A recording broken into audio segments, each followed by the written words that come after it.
tidak sempat. Demikian kesimpulan yang kuambil setiap saat bila kutemukan Ruby sudah tidur di kamar dengan kedua kaki ia lipat. Kadang aku berpikir, barangkali ia kedinginan sehingga harus mendekap kedua lututnya dengan tangan. Tapi meski sudah kuselimuti, kedua tangannya terus saja enggan beranjak dari posisi yang tadi. Dulu Ruby tidak pernah tidur dengan cara seperti itu. Ia lebih suka melentangkan lurus tubuhnya yang kurus, namun agaknya ada yang terjadi di sekolahnya sepanjang beberapa hari ini. Dan bila aku hendak bertanya atau berharap ia memulai cerita, gadis itu sudah terlelap di kamarnya tanpa sempat mengganti seragam sekolah yang ia kenakan sejak tadi pagi. Kemudian jawaban tidak sempat selalu kujadikan obat hanya demi batin tak berpikir lain-lain. 1 bulan belakangan ini, aku bahkan mungkin juga Ruby, anakku merasa kehilangan sesuatu. Sebentuk raga atau rasa yang biasa berdekapan di ruang keluarga sambil melihat layar ponsel. Menyapa lelaki mereka yang sampai hari ini masih berada di dalam sel. Jadi, keduanya sekarang punya 2 jiwa yang hilang. Bagi Ruby, itu adalah ayahnya dan aku sendiri. Bagiku, tentu suamiku dan siapa lagi kalau bukan permataku, Ruby. Sesekali ingin rasanya aku meninggalkan kantor sebentar untuk menjemputnya dari sekolah, sebab tadi pagi aku juga tak sempat mengantarnya. Pekerjaan yang mesti kuselesaikan tak kunjung habis sejak direktur perusahaan memutuskan untuk memindahkan pusat tambang ke lain lahan. Atur datanya sampai di mataku terlihat benar. Sesuaikan angkanya dan buat agak samar. Tidak perlu jujur melulu. Mereka butuh investor dan tidak sadar kita sedang bermain kotor. Terus terang, dalam hatiku berontak.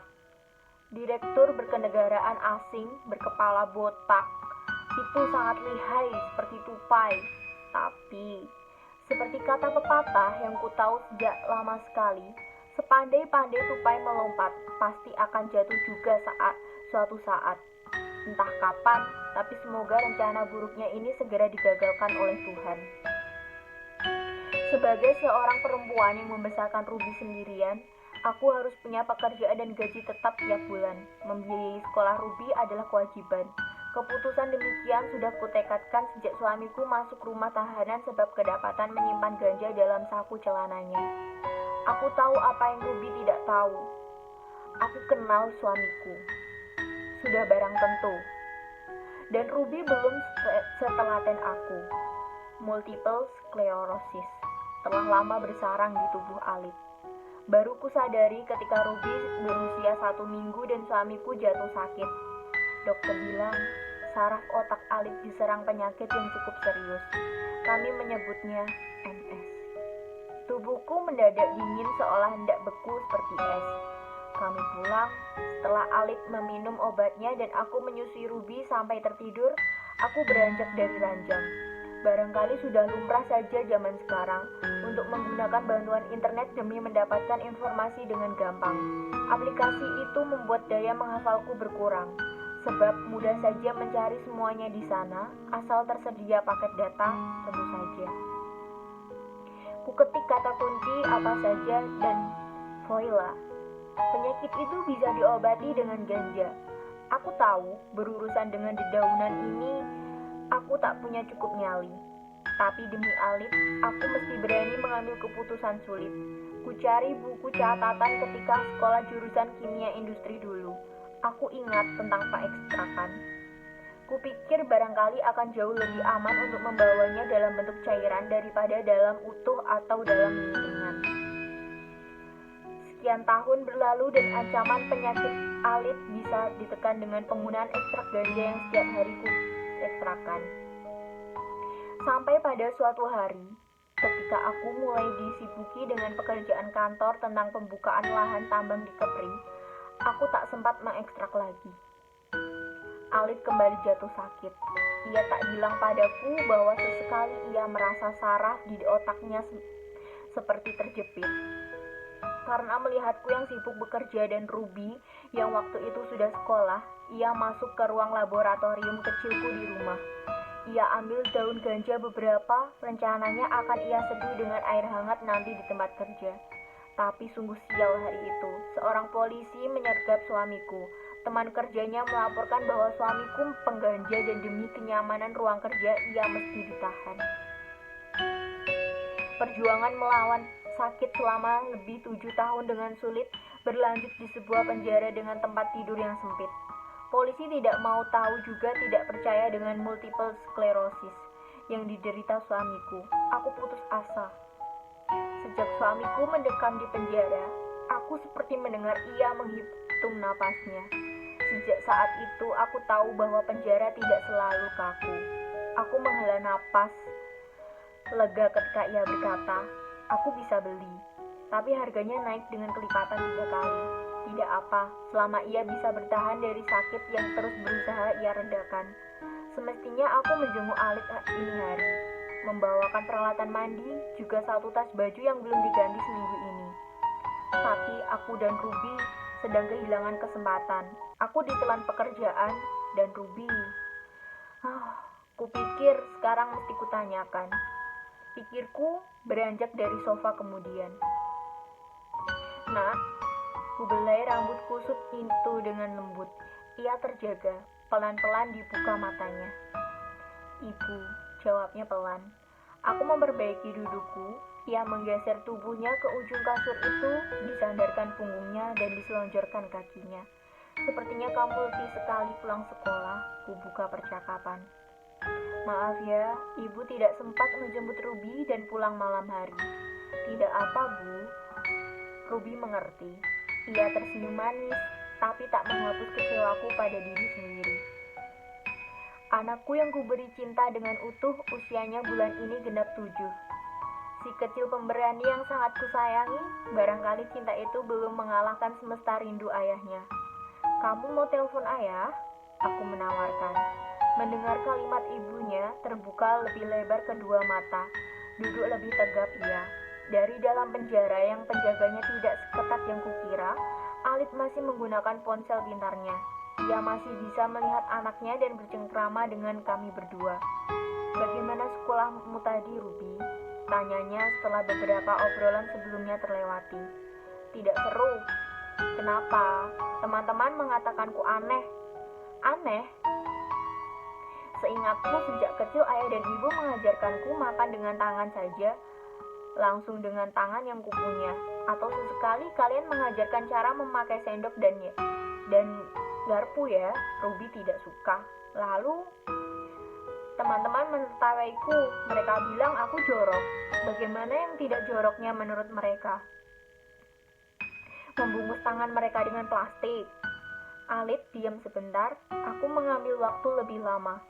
Dalam waktu yang demikian itu ada sesuatu di kepala yang mendadak membuatku gusar. Alit segera mengambil perannya. Ia menasihati dengan caranya sendiri, sementara aku terus membelai rambut hitam Ruby. Seingatku, aku juga pernah membaca tentang kebiasaan baru seperti itu. Di laman internet yang mana tidak tersimpan baik dalam memoriku. Tangan dianggap tidak steril adanya dan harus dibungkus dengan sesuatu yang lebih bersih menurut mereka, plastik. Tepat sesaat setelah tulisan viral itu selesai kubaca, aku merasa ada yang salah pada pemahaman penulisnya. Dan sekarang aku juga merasa aneh pada yang percaya bahkan sampai mempraktikannya. Sedang Alit bicara dengan Ruby, kualihkan halaman ke sebuah aplikasi lain yang kupasang di ponsel ini. Mengaktifkan akunku dan mencoba bicara dengan orang tua teman-teman Ruby. Tapi ternyata aku merasa seperti orang normal yang dianggap aneh oleh sekumpulan orang yang ada di pihak rival. Demikian kuatnya informasi dengan mudah tersebar, jadi viral, dan diyakini sebagai pengetahuan baru masa kini. Ya, berdasarkan riset yang ditulis di laman web itu, saya sih percaya, bahkan makanan-makanan olahan industri rumahan juga tidak sehat, ibu-ibu. Diolah langsung dengan tangan kan? Begitu sebuah kiriman pesan di aplikasi media sosial WhatsApp yang sudah lama saya gunakan. Para orang tua lain membahas dengan pendapat mereka yang sama saja alias sealiran. Kalau bicara soal kebersihan yang begitu, makanan pabrik kayaknya lebih punya mutu. Tidak tersentuh tangan loh ibu-ibu, semuanya mesin.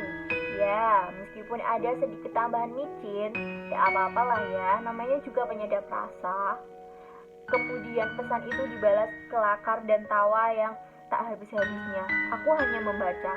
Ponsel pintar lain yang tadi kuberikan pada anakku untuk menelepon Alit masih digunakan Ruby. Pada saat yang sama ketika aku hendak ikut serta masuk ke obrolan, ponsel pintar yang sedang kugenggam menerima panggilan direktur perusahaan.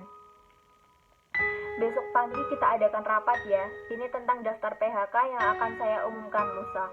Saya harus menekan jumlah pekerja, sebab mesin baru dari Cina sedang banting harga dan besok barangnya sudah bisa saya terima.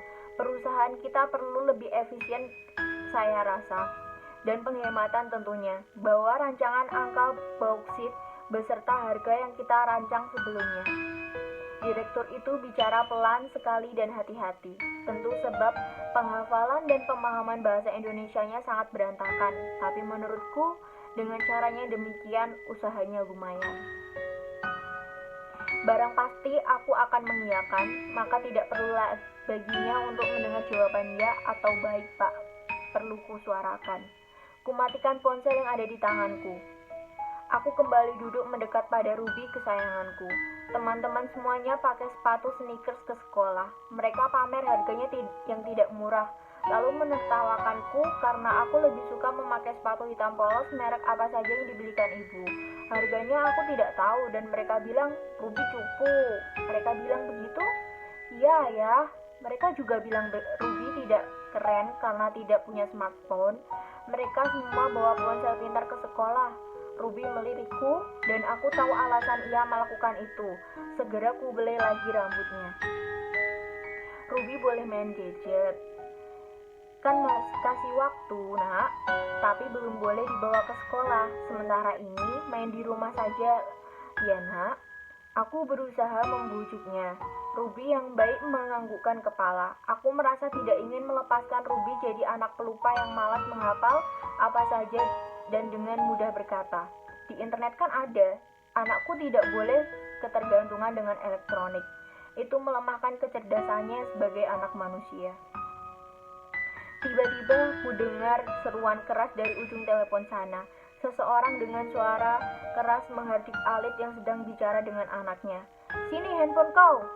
Begitu saja yang bisa ku dengar, lalu tiba-tiba telepon diputus. Ruby tiba-tiba pucat, sepertinya ada kekhawatiran yang hebat. Aku memeluknya.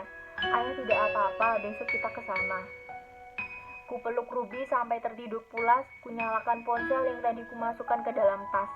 Pak, maaf mengirim pesan tengah malam begini. Ruby demam tinggi dan suami saya masuk ruang isolasi. Saya minta maaf tidak bisa hadir rapat besok pagi. Tapi saya akan singgah ke kantor bersama Ruby untuk mengantar data yang Bapak minta. Sekaligus surat pengunduran diri. Terima kasih.